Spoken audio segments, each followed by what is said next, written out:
this is Angie at Stampin' with Amore, and today I'm sharing a daffodil card with you. I love this stamp set. It's super cute. It is You're Inspiring, it's called. And this is the stamp set right here, and I've been dying to use this. And I really wanted to use my blends on this card, but this time I'm using my watercolor pencils and the blender pen. And I'm going to show you how cute you can use your blends if you have the blends. They are back ordered, some of them right now. Some of them I think are still available, but some are back ordered. But these are great for even your Stampin' Write markers if you have the Stampin' Write markers. It's really, really pretty. And I love the writing on this. So this is the card that I'm sharing. I just love this card.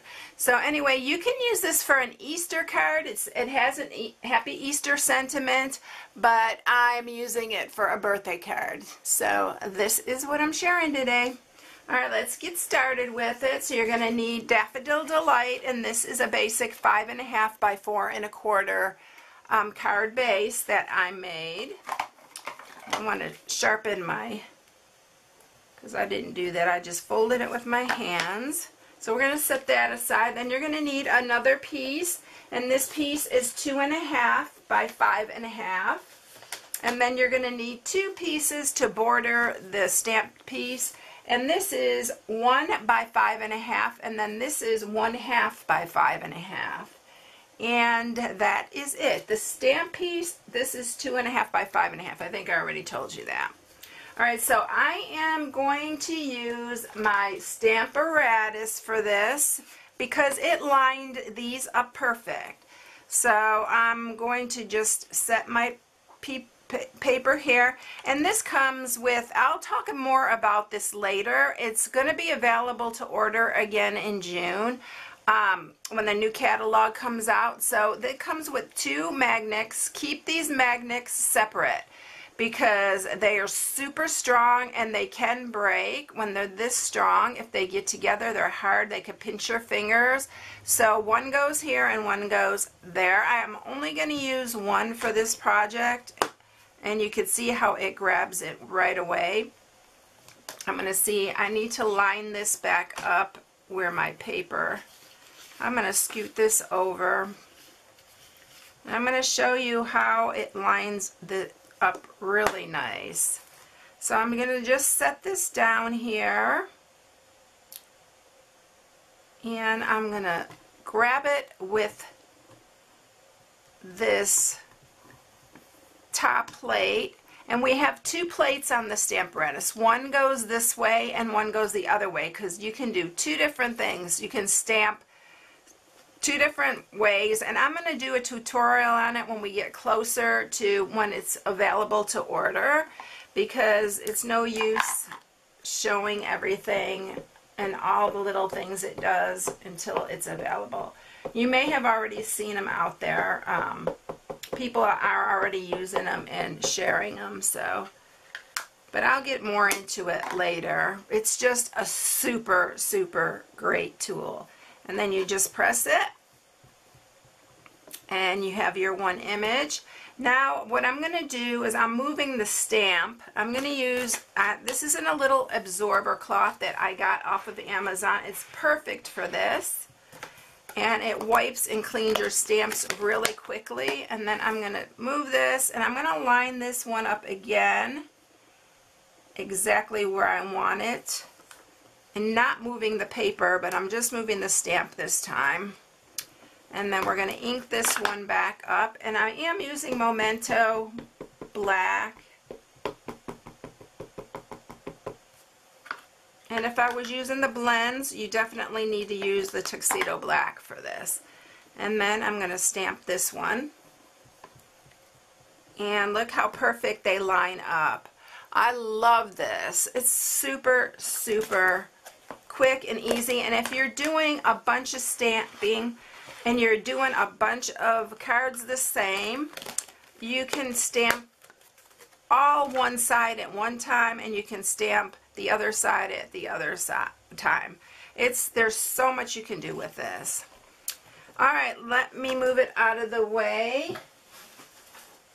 It's my new exciting toy. I can't wait to share all the things that it does. So I'm going to grab my watercolor pencils here. And I'm going to speed through this because you don't need to see me color in all of them. And then when it's time for the blender pen, I'll come back to it. But I'm just going to use some of the pumpkin pie. And then I'm going to color the Daffodil Delight over the top of it. And then we're going to use the blender pen to blend them all together. And I'm also going to do the leaves, and I'm going to do those in the early espresso, and then, or the stems in the early espresso, and then I'm going to use the old olive for the leaves. So I'll go ahead and do that. You can watch me. I'm going to speed it up.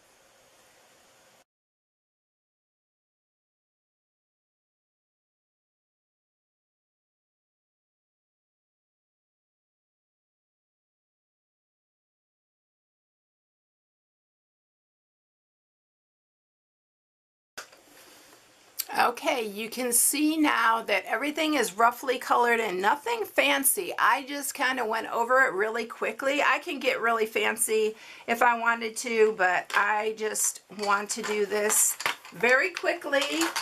And then I'm going to grab the blender pen, and you're going to see how great these blender pens are. They blend everything seamlessly and super, super pretty. So you can see that one right there. But I'm going to go ahead and go over this whole thing, all the flowers first. I love the blender pen. It makes things super quick and easy.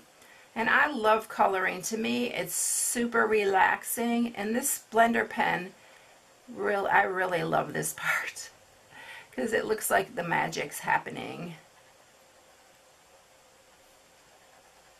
It just blends all your colors together. And you know, daffodils are all different colors. Some are white with the yellow, some are orange and yellow. I just wanted to use some of the orange for the accent and to give it that extra color in it. So that's why I added the orange to these. Pumpkin pie, actually.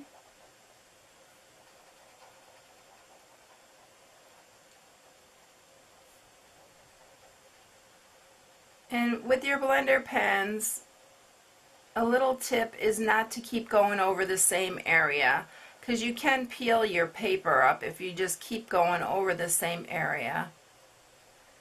And then I clean it off on the side there, and then I'm going to go over my stems. And it just seamlessly blends them.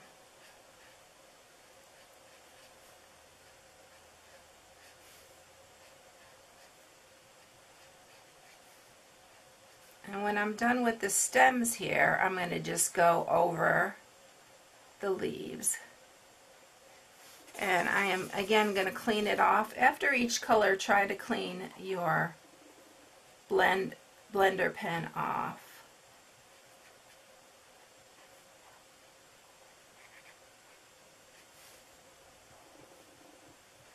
And you can go back over this if you want to add like some darker shading or whatever, but I am going to just leave it like it is. It's really pretty.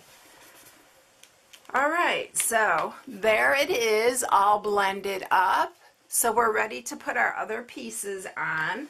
So the first thing I'm going to do is I'm going to use the 1/2 inch piece, and I'm going to add it to the top of this card. And this piece right here. And just try to keep it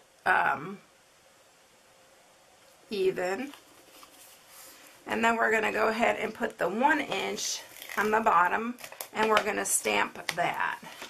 Now this one I'm going to try to do it a little bit different so I leave enough space for the happy birthday.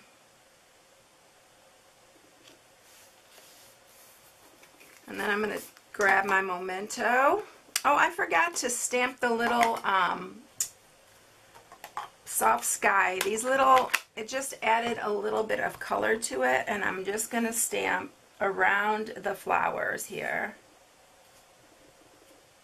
It just gave it a little bit of extra something that I think it needed. So I'll show you that here in a second. So see the little dots. Alright, and then we're going to take the Memento Black and we are going to stamp the happy birthday.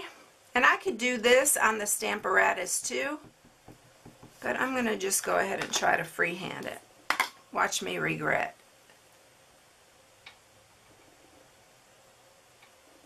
No, I think I did pretty good there. Alright, and then we're ready to add it to our card base.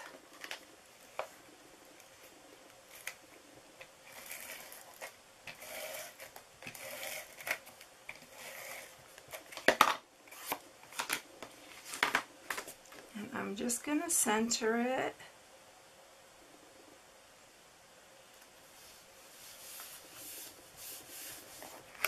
Just like that. I'm going to use some pear pizzazz ribbon and I'm just going to tie a little knot by hand. Just simple knot. And we're just going to make a tiny little like bow. And we're going to just add that with a glue dot.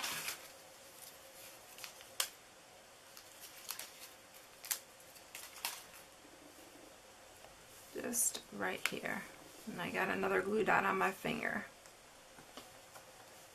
Just like the other thing that I would do, and I just got to think about this and I didn't do it on the last card, is use some clear Wink of Stella on it. It would really, on these little flowers. Oh my goodness, it's super pretty. Let me show you here in just a minute. And I didn't do it on the last one and it looks very pretty, but you know, a little glimmer is not going to hurt anything. It's super pretty. And it really brings out the colors in the daffodil. Can you see the difference? I'm not sure the camera will pick it up, but it's super pretty. Hopefully when I take the photos for it, it will show up better. Alright everyone, that's it. If you need any supplies, you can go to my blog at stampingwithamore.com. If you like the video, give it a thumbs up, subscribe to my channel, and hit the little bell to get notifications. I would really appreciate it. It helps me out a whole bunch. And I guess I'll catch you in the next one. I'll see you later everyone. Bye.